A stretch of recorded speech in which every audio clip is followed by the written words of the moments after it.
Assalamualaikum warahmatullahi wabarakatuh. Alhamdulillah wassalatu wassalamu ala Rasulillah wa ala alihi wa sahbihi wa man walah wa ba'd. Anak-anakku yang Ustaz sayangi, alhamdulillah kembali kita dapat bersua dalam pelajaran tarikh dan kita akan melanjutkan pada tema Perang Mu'tah.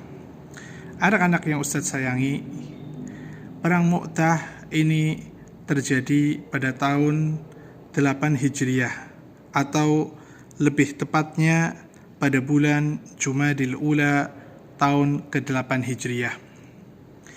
Perang ini terjadi dikarenakan karena terbunuhnya utusan Rasulullah SAW yang bernama Harith bin Umair al-Asdi, di mana beliau membawa surat yang dititipkan oleh Rasulullah SAW untuk diberikan kepada penguasa Basrah yang bernama Syarhabil bin Amru al-Ghassani, di mana pada waktu itu Basrah berada di bawah kekuasaan Romawi.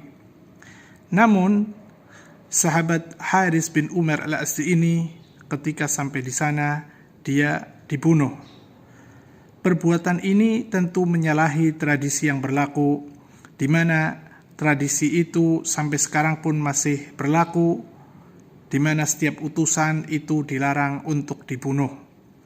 Malah seharusnya setiap utusan itu harus disambut dan dijaga keselamatannya. Setelah berita ini sampai kepada Rasulullah SAW, maka beliau mengumumkan untuk mengirim pasukan ke Basrah untuk membalas perbuatan dari penguasa Basrah yang menyalahi aturan tersebut.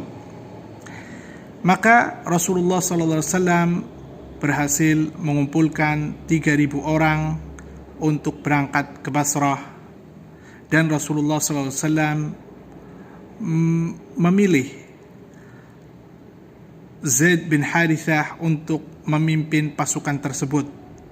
Dan Rasulullah pun bersabda mengatakan kepada pasukan tersebut, apabila Zaid bin Harithah yang menjadi pemimpin itu gugur, maka Zaid bin Harithah digantikan oleh Ja'far bin Abi Thalib. Dan apabila Ja'far bin Abi Thalib gugur, maka dia digantikan oleh Abdullah bin Rawahah. Kemudian Rasulullah SAW melepaskan kepergian mereka dan mendoakan mereka dengan selamat.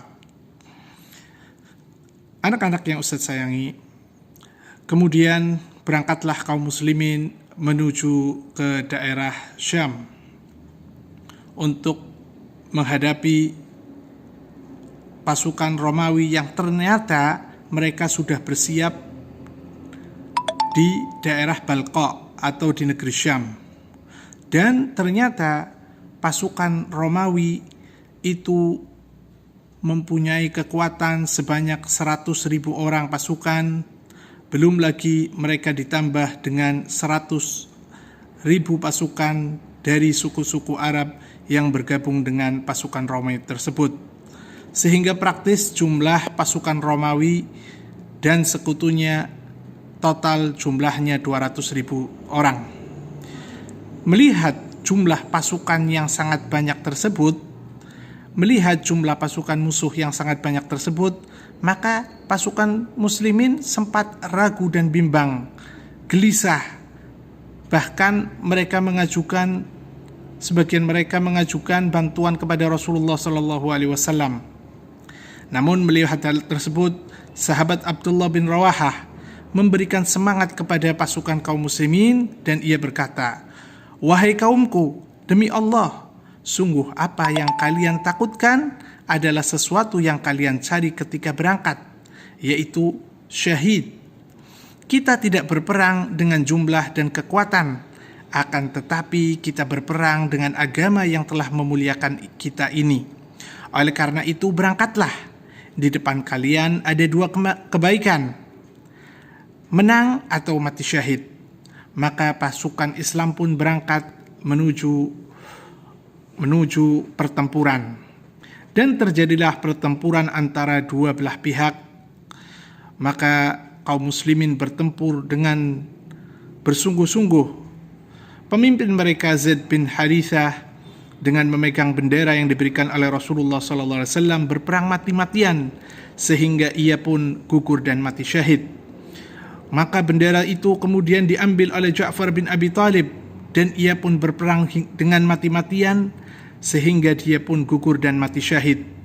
Kemudian bendera tersebut pun diambil oleh Abdullah bin Rawahah dan ia pun berperang dengan mati-matian hingga gugur sebagai syahid. Itulah 3 pemimpin yang telah ditunjuk oleh Rasulullah SAW dan ternyata mereka semuanya mati syahid. Sepeninggalan Abdullah bin Rawahah, pasukan Islam bersepakat untuk memberikan bendera kepada Khalid bin Walid, atau Khalid bin Walid dipilih oleh mereka untuk menjadi pemimpin. Maka Khalid pun mengambil bendera tersebut dan memberikan semangat kepada pasukan. Ia adalah seorang panglima yang pemberani dan mengerti betul tentang taktik perang. Ia pun berhasil menarik pasukannya dari serangan musuh yang sangat banyak jumlahnya dan tidak sebanding dengan jumlah kaum muslimin.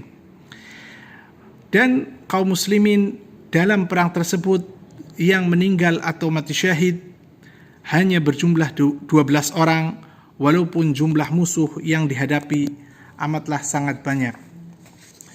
Anak-anak yang Ustadz sayangi, maka di dalam ketika pertempuran ini berlangsung, Rasulullah yang waktu itu hanya berada di kota Madinah menceritakan kejadian di dalam pertempuran kepada sahabat-sahabat yang lain yang ada di kota Madinah.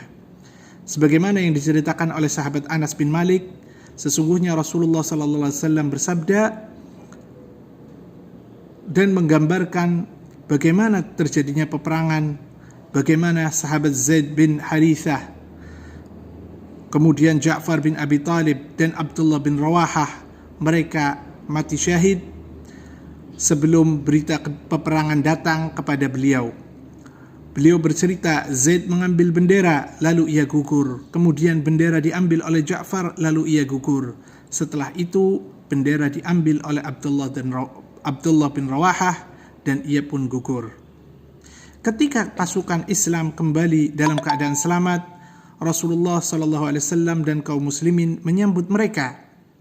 Namun sebagian kaum muslimin mengambil pasir dan menaburkan seraya berkata kepada pasukan tersebut, kalian melarikan diri dari peperangan di jalan Allah. Dan melarikan diri dari perang di jalan Allah itu adalah termasuk dosa besar.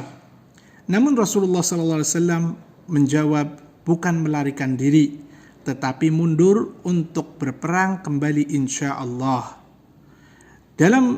Setelah terjadi perang ini, Rasulullah pun memberikan gelar kepada sahabat Khalid bin Walid dengan Saifullah, atau yang berarti pedang Allah yang terhunus.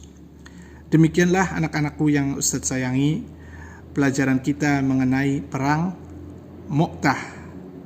InsyaAllah Ustadz akan berikan kalian evaluasi dan Ustadz harap kalian semua bisa menjawab pertanyaan yang Ustadz berikan.